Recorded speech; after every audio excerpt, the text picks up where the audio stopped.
اعوذ باللہ من الشیطان الرجیم بسم اللہ الرحمن الرحیم۔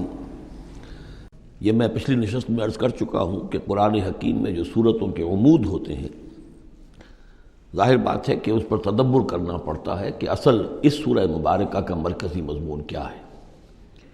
بہت سے مضامین تو کتاب المتشابہ، بہت سے مضامین جو ہیں مکی صورتوں کے ایک دوسرے سے مشابہ ہیں، کافی چیزیں جو ہیں دہرا کر آتی ہیں ذرا مختلف الفاظ میں، مختلف اسالیب میں۔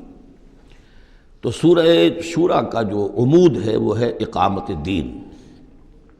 اس کے اعتبار سے جو اہم ترین آیات اس کی ہیں ان کو ایک دفعہ پھر گن لیجئے۔ آیت نمبر 10 آئی تھی وَمَا اخْتَلَفْتُمْ فِيهِ مِنْ شَيْءٍ فَحُكْمُهُ إِلَى اللَّهِ۔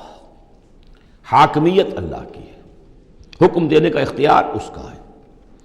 یہ تقریباً وہی بات ہو گئی جو سورہ یوسف میں ہم دیکھ چکے۔ حضرت یوسف نے کیا کہا تھا اپنے جیل کے ساتھیوں سے؟ ان الحکم الا للہ ذالک الدین القیم۔ یہ دین قیم ہے کہ حاکمیت کا اختیار اللہ کے پاس ہے۔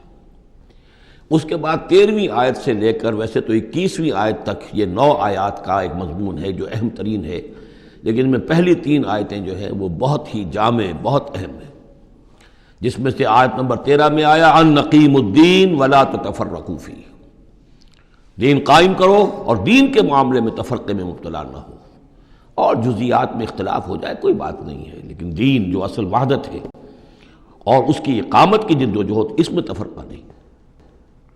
پھر اس میں حضور کو حکم کہ آپ ڈٹے رہیے، اسی بات کا حکم دیتے رہیے، اور اس میں یہ کہ ان کی خواہشات کی پیروی نہ کیجیے۔ اور اہم ترین بات آ گئی وَأُمِرْتُ لِأَعْدِلَ بَيْنَكُمْ، کہہ دیجئے کہ میں عدل قائم کرنے آیا ہوں، میں صرف واعظ کہنے والا نہیں ہوں، بلکہ عدل قائم کرنا یہ میرا فرض منصبی ہے۔ پھر اسی سلسلے کی آخری آیت جو ہے 21ویں آیت، اس میں یہ ام لہم شرکاء شرعوا لہم من الدین ما لم یأذن بہ اللہ، کیا ان کے شریکوں میں کوئی ایسا بھی ہے جس نے دین دیا ہو ان کو؟ اصل میں تو اللہ وہ ہے جس نے تمہیں دین دیا ہے، دین حق دیا ہے۔ الیوم اکملت لکم دینکم واتممت علیکم نعمتی ورضیت لکم الاسلام دینا، تمہیں مکمل نظام زندگی دیا ہے۔ تو یہ اس کے بعد پھر یہ آیات جو ہم پڑھ رہے تھے کہ جو لوگ اب اس کے لیے کمر کس لیں انہیں دیکھنا چاہیے کہ انہیں اپنے اندر کیا اوصاف پیدا کرنے ہیں۔ اس میں بھی پہلی 3 آیتیں، ویسے کل آیتیں یہ 8 ہیں، آیت نمبر 36 سے 43 تک، لیکن یہ کہ پہلی 3 آیتیں جو ہیں جو ہم پڑھ چکے ہیں وہ بہت ہی جامع ہیں۔ ان میں جو چیزیں ہم پڑھ چکے ہیں وہ نوٹ کر لیجئے۔ سب سے پہلی بات یہ کہ یہ بات پوری طرح واضح ہو جائے کہ دنیا و ما فیہا ان کی کوئی وقت نہیں ہے، اصل شے وہ ہے جو اللہ کے پاس ہے۔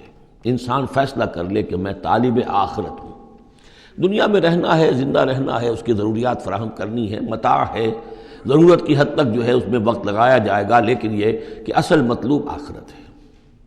نمبر 2، توکل اس جد و جہد میں صرف اللہ کی ذات پر ہو، اپنے وسائل پر نہیں، اپنی ذہانت پر نہیں، اپنی قوت پر نہیں، اپنی صلاحیت پر نہیں۔ نمبر 3، جو کبیرہ گناہ ہیں ان سے انسان بالکل مجتنب ہو، ان میں سے کسی میں ملوث نہ ہو، فحش سے بالکل اپنے آپ کو پاک رکھے، اور پھر یہ کہ وہ غصے کو اپنے قابو میں رکھے۔ وَإِذَا مَا غَضِبُوا هُمْ يَغْفِرُونَ۔ اس کے بعد اب وہ اللہ کی اس پکار پر جب لبیک کہتا ہے، اس کے لیے جد و جہد کرنے کے لیے وہ فیصلہ کر لیتا ہے وَالَّذِينَ اسْتَجَابُوا لِرَبِّهِمْ، اور اس کے لیے پھر اللہ تعالیٰ کی ساتھ ایک قلبی رشتہ قائم رکھنے کے لیے التزام نماز، وَأَقَامُوا الصَّلَاةَ وَأَمْرُهُمْ شُورَىٰ بَيْنَهُمْ، اور پھر مشاورت کا انتظام، اور آخری بات یہ کہ جو کچھ اللہ نے دیا اسے لگا دینا، کھپا دینا، جہاد بالمال۔ 3 آیتوں میں اتنی باتیں ہیں کہ جو سامنے آئی ہیں، اور یہ مکی صورت ہے، یعنی یہ سمجھیے کہ جو کچھ مدنی دور میں آ کر پھر صحابہ کرام کی طرف سے جو جو چیزیں ظاہر ہوئی ہیں اس کے لیے گویا کہ یہ ہے تمہید، یہ میدان تیار کیا گیا ہے، ان کو اس کے لیے ذہناً جو ہے پوری طریقے سے تیار کر لیا گیا ان مکی صورتوں میں۔ البتہ اب جو 5 آیتیں ہیں ان میں در حقیقت ایک ہی مضمون آ رہا ہے جو میں عرض کر چکا ہوں کہ پچھلی صورت جو ہے وہ اس کا مرکزی مضمون تھا دعوت۔ اس میں تو یہ ہے دعوت کے مرحلے پر تو آپ کو خوشامد بھی کرنی پڑتی ہے، لوگوں کو جا کر ان کے دروازوں پر دستک دینی پڑے گی، ان کی جلی کٹی باتیں بھی سننی ہوں گی، اور یہ کہ اگر وہ گالیاں دیں تو بھی صبر کرنا ہوگا، وہ اگر کچھ اور آپ پر زیادتی کریں برداشت کرنا ہوگا، وہ معاملہ اور ہے۔ لیکن اقامت دین کی جد و جہد میں ایک وقت وہ آتا ہے کہ پھر جب ایکٹیو ریزسٹنس ہوتی ہے، وہ پہلا دور ختم ہوا، اب جب آ گیا وہ دور ایکٹیو ریزسٹنس، چیلنج، میدان میں آ کر اور باطل کو للکارنا. اب وہاں یہ ہے کہ اب یہ قانون بدل گیا. والذین اذا اصابہم البغی ہم ینتصرون، وہ لوگ کہ جن پر اگر کوئی زیادتی ہو وہ بدلہ لیتے ہیں. وجزاء سیئۃ سیئۃ مثلھا، اب دیکھیے کس قدر اس میں بظاہر کنٹراسٹ ہے.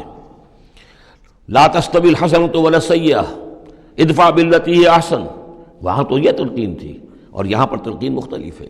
اور یہی دو ادوار ہیں حضور کی سیرت کے. مکے میں حکم یہ تھا کہ تمہارے ٹکڑے بھی کر دیے جائیں تو تم نے ہاتھ نہیں اٹھانا، کفوا ایدیکم.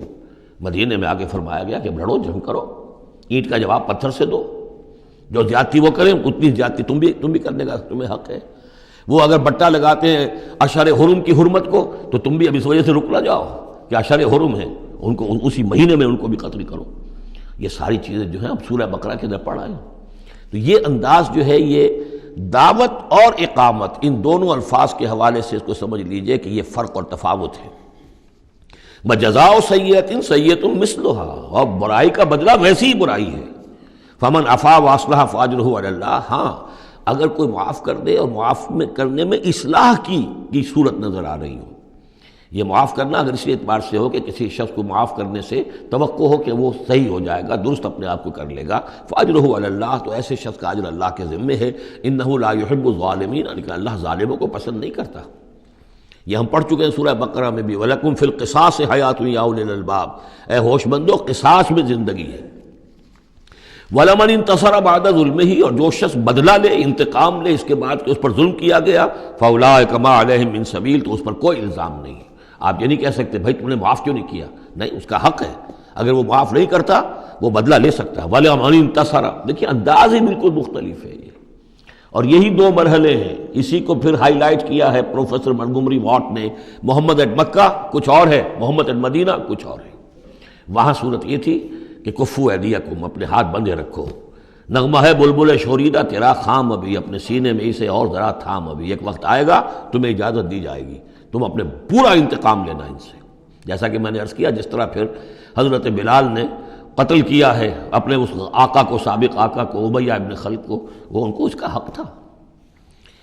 وَلَمَنِ انتَصَرَ بَعْدَ ظُلْمِهِ، یہ بالکل اسی طرح کی بات آ گئی جیسے کہ چھٹے پارے کی پہلی آیت تھی. لا يحب اللہ الجہر بالسوء الا من ظلم، اللہ کو کوئی بری بات زبان سے نکالنا بلند آواز سے پسند نہیں ہے، لیکن وہ شخص جس پر ظلم کیا گیا مظلوم ہے وہ اس سے مستثنا رہے گا. وَلَمَنِ انتَصَرَ بَعْدَ ظُلْمِهِ، جو بدلہ لیتا ہے، انتقام لیتا ہے جبکہ اس کے اوپر ظلم کیا گیا، فَأُولَٰئِکَ مَا عَلَيْهِم مِّن سَبِیل، اس پر کوئی ملامت نہیں ہے، کوئی الزام نہیں. اِنَّمَا السَّبِیلُ عَلَى الَّذِینَ یَظْلِمُونَ النَّاسَ، اصل میں تو الزام ان پر ہے کہ جو لوگوں پر ظلم کرتے ہیں، ان کے حقوق تلف کرتے ہیں، انہیں ایکسپلائٹ کرتے ہیں. وَيَبْغُونَ فِي الْأَرْضِ بِغَيْرِ الْحَقِّ، اور زمین کے اندر سرکشی کرتے ہیں ناحق، خود حاکم بنتے ہیں، قوموں کو اپنا غلام بناتے ہیں، قوموں کا استحصال کرتے ہیں، ان کا خون چوستے ہیں. الزام ہوگا تو ان پر ہوگا، نہ یہ کہ جو لوگ بدلہ لیتے ہیں.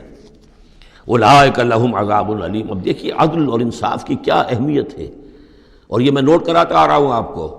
سورہ آل عمران میں فرمایا اللہ کی شان میں قائما بالقسط، وہ قسط کا قائم کرنے والا ہے.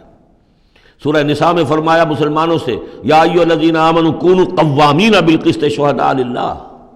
سورہ مائدہ میں پھر فرمایا یا ایھا الذین آمنوا کونوا قوامین للہ شہداء بالقسط.